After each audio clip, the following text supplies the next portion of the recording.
Kesehatan mental ibu postpartum.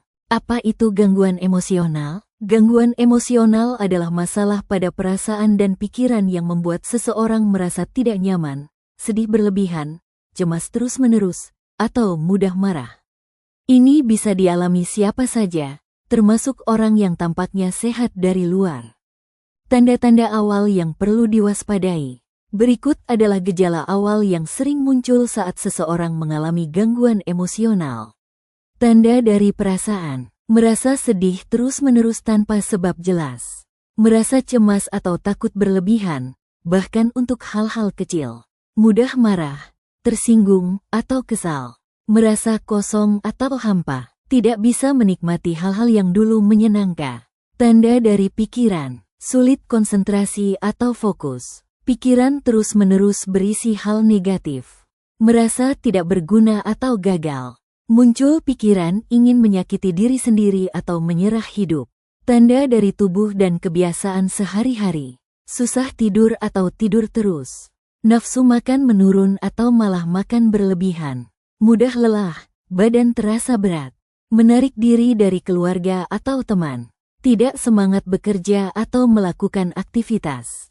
Checklist tanda-tanda awal gangguan emosional. 1. Checklist tanda awal gangguan emosional pada ibu. 2. Silakan centang pernyataan yang sesuai dengan kondisi Anda dalam 7-14 hari terakhir. Pertanyaan. Saya sering merasa sedih atau ingin menangis, bahkan tanpa alasan jelas. Saya merasa mudah marah atau tersinggung, bahkan oleh hal kecil. Saya merasa lelah sepanjang hari, walaupun sudah istirahat. Saya kehilangan minat atau tidak menikmati hal-hal yang biasanya saya sukai. Saya merasa tidak percaya diri atau merasa gagal sebagai ibu. Saya sulit tidur atau sering terbangun, meskipun bayi sedang tidur. Saya sering merasa cemas atau khawatir berlebihan, bahkan untuk hal kecil. Saya merasa sendiri, tidak didengar, atau tidak ada yang peduli dengan saya. Saya merasa tidak punya tenaga atau keinginan untuk mengurus bayi atau diri sendiri. Pernah terpikir ingin melukai diri sendiri atau bayi saya. Tanda bahaya, segera cari bantuan. Cara membaca hasilnya. 1-3 pernyataan. Waspadai perubahan emosi Anda.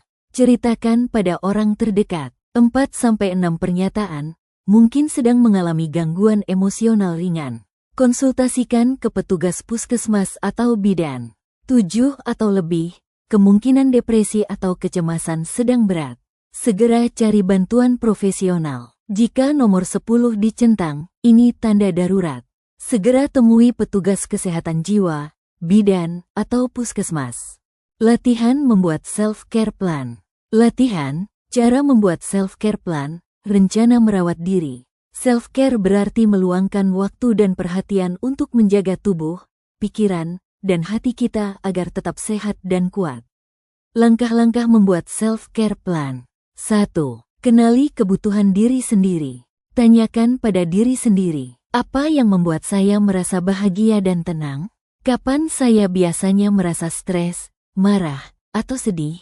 Hal sederhana apa yang bisa saya lakukan agar saya merasa lebih baik? Contoh jawaban. Saya senang mendengarkan musik. Saya butuh waktu 10 menit sendirian. Saya stres saat bayi menangis terus-menerus. Saya tenang setelah mandi air hangat. Tulis kegiatan self-care, harian, mingguan, dan darurat. Jenis self-care harian kegiatan saya minum air cukup, tidur saat bayi tidur, tarik napas 5x. Jenis self-care mingguan kegiatan saya jalan pagi, mandi air hangat, telepon sahabat. Jenis self-care saat sedang kewalahan kegiatan saya menangis sebentar, minta tolong suami, menulis isi hati. Tulis siapa saja yang bisa dihubungi saat butuh bantuan. Kebutuhan saya jaga bayi 1 jam saat saya tidur, siapa yang bisa membantu? Suami, ibu, tetangga dekat. Kebutuhan saya curhat saat hati sedih, siapa yang bisa membantu? Sahabat, kader, bidan, petugas puskesmas. Kebutuhan saya bantuan pekerjaan rumah, siapa yang bisa membantu? Suami, adik, art sesekali. Buat komitmen untuk merawat diri. Tulis satu kalimat yang ingin Anda pegang setiap hari. Misalnya, 1. Saya tidak harus sempurna. Saya cukup baik dan berhak istirahat. 2. Merawat diri sama dengan bagian dari merawat keluarga saya. Self-care plan sederhana, ibu baru melahirkan. Harian, minum air putih setiap 2 jam. Tarik napas dalam 3x saat stres. Tidur saat bayi tidur, minimal 20 menit. Mingguan, telepon teman 1x seminggu. Mandi air hangat tanpa terburu-buru. Menulis isi hati di buku. Saat sangat lelah, minta tolong suami jaga bayi. Diam dan duduk 10 menit. Hubungi bidan, kader jika perasaan tidak kunjung membaik. Merawat diri bukan egois. Itu adalah bagian penting dari menjadi ibu dan manusia yang sehat. Self-care bukan mewah, tapi kebutuhan. Terima kasih.